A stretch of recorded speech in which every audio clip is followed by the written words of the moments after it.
আসছো? আগে রিক্সা ভাড়াটা দাও, তারপর বলতেছি।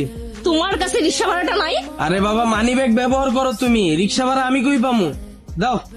মানে যুগ পাল্টায় গেছে না এখন। আগে তো ছেলেরা ব্যবহার করতো মানি ব্যাগ, মেয়েরা ব্যবহার করতো ভ্যানিটি ব্যাগ। তো কোথাও কোনো বিল দিতে গেলে ছেলেরা মানি ব্যাগ বের করে বিল দিত, তখন মানি ব্যাগই তো ব্যবহার করো তোমরা। বিল আমি কই থেকে দিমু? দাও বিল, দাও ভাড়া দাও। আগে তুমি রিক্সা থেকে নামো। আরে বাবা, ভাড়াটা না দিলে আমার তো নামতে দিব না। দাও ভাড়া দাও আগে। মামা আপনার ভাড়া কত? 50 টাকা। এই না, নামো।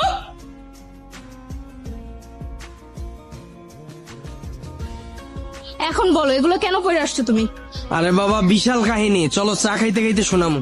এই, তুমি কি আমাকে একটু শান্তিতে থাকতে দিবা না? তোমার শান্তির ঘরে আবার আগুন দিল কে? ফাইজলামি করবে না। তুমি এগুলো কি পড়ছো?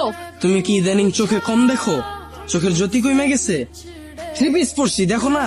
আমার না চোখের জ্যোতি ঠিকই আছে, আমি ভালো করেই দেখতেছি তুমি 3 পিস পরে আসছো। কিন্তু আমাকে এইটা বলো, তোমাকে 3 পিস পরে আসতে বলছে ডাকে? তোমারে যে প্যান্ট শার্ট পরে আসতে বলছে, সেই আমারে বলছে 3 পিস পরে আসতে।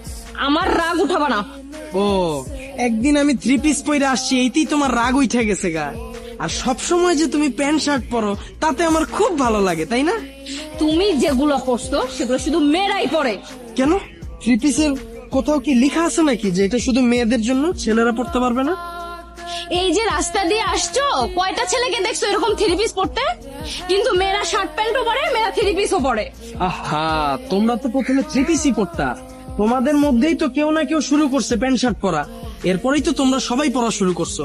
তো ছেলেদের পক্ষ থেকে না হয় আমি শুরু করলাম। আর শুধু আমি না তো, এখন থেকে আমার আত্মীয় স্বজন, ভাই ব্রাদার, বন্ধু বান্ধব যা আছে সবাই এরকম আমার মতো 3 পিস পড়ে। আর শুধু ওরাও না তো, আমার ফ্যামিলির ভাই আছে, আব্বা আছে, সবাই এরকম পড়ে। না না, আব্বার কথা কওয়া যাবে না, আব্বা মুরব্বী মানুষ, আব্বার দিয়ে বল। দেখো মুন্না, ফাইজলামি করবা না। বাসায় গিয়ে সমস্ত ড্রেস চেঞ্জ করে শার্ট প্যান্ট পরে আসো। মানুষ অদ্ভুত ভাবে তাকায় আসছে। প্লিজ যাও, চেঞ্জ করে আসো। হাসাহাসি করতেছে। হাসুক, তাতে আমাদের কি? এটা আমার এলাকা, আমার মান সম্মান আছে। তোমার সাথে এই অবস্থায় মানুষ আমাকে দেখলে আমাকে নিয়েও হাসাহাসি করবে। যাও, চেঞ্জ করে আসো। ও, আমি একদিন 3 পিস পরছি, এইতেই তোমার এই অবস্থা? এতদিন যে তুমি প্যান্ট শার্ট পরে আসছো, আমার উপর দিয়ে কি গেছে একবার চিন্তা করছো? মানে এই যে তুমি প্যান্ট শার্ট পরা সব সময় আমার সাথে ঘুরো, আমার বন্ধু মহলের প্রায় সময় প্রশ্ন থাকে, তুই কি একটা ছেলের সাথে রিলেশন করস নাকি একটা মেয়ের সাথে? তুমি ছেলে নাকি মেয়ে এটা বুঝার কোনো কায়দা আছে? তোমার আমি যে 1000 বার বুঝাইলাম তুমি তোমার ড্রেস আপটা চেঞ্জ করো, তুমি তো আমার কথা শোনো নাই। তাই বাধ্য হয়ে আমি আমার ড্রেসটা চেঞ্জ করে দিই। কারণ অন্তত রাস্তা দিয়ে যদি আমি আর তুমি হাঁটি, সাধারণ মানুষ যেন ধরতে পারে এখানে একটা ছেলে আছে, একটা মেয়ে আছে। তুমি বলতে পারবা কেন আমার পরিবারের সাথে তোমাকে আমি এখনো পরিচয় করায় দেইনি? কারণ ওই পরিবেশ আর পরিস্থিতি তুমি রাখো নাই। কানের দুল, গলার মালা, শালীন পোশাক বাঙালি মেয়ের সৌন্দর্য। আমি তোমারে বলি নাই যে তুমি মডার্ন ড্রেস পরো না, পরো, কিন্তু কিছু বিষয় তো থাকা দরকার। এই যে তোমাদের বুকের উপর কোনো ওড়না নাই, কোন ধরনের স্বাধীনতা তোমরা অর্জন করতে চাইতেছো আমার একটু বলো। তোমার আমি ভালোবাসি, এটা যেমন সত্যি, তোমার আমি ভালো রাখতে চাই, এইটাও তেমন সত্যি।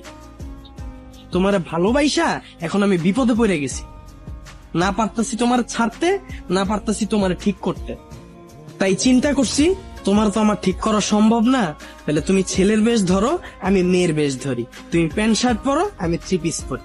যতদিন না পর্যন্ত তুমি তোমার বেশটা চেঞ্জ করে মেয়ের বেশে যাবা, অতদিন পর্যন্ত আমি 3 পিস পরেই ঘুরবো।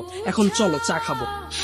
শোনো, আমি না বুঝতে পারছি, আমি আর এইভাবে চলাফেরা করবো না, শার্ট প্যান্ট পরবো না। এখন থেকে শালীন ভাবে চলাফেরা করবো, ঠিক আছে? আর শোনো না, তুমি না এখন গিয়ে প্লিজ এটা চেঞ্জ করে আসো, আমিও গিয়ে চেঞ্জ করে আসি। যাও প্লিজ।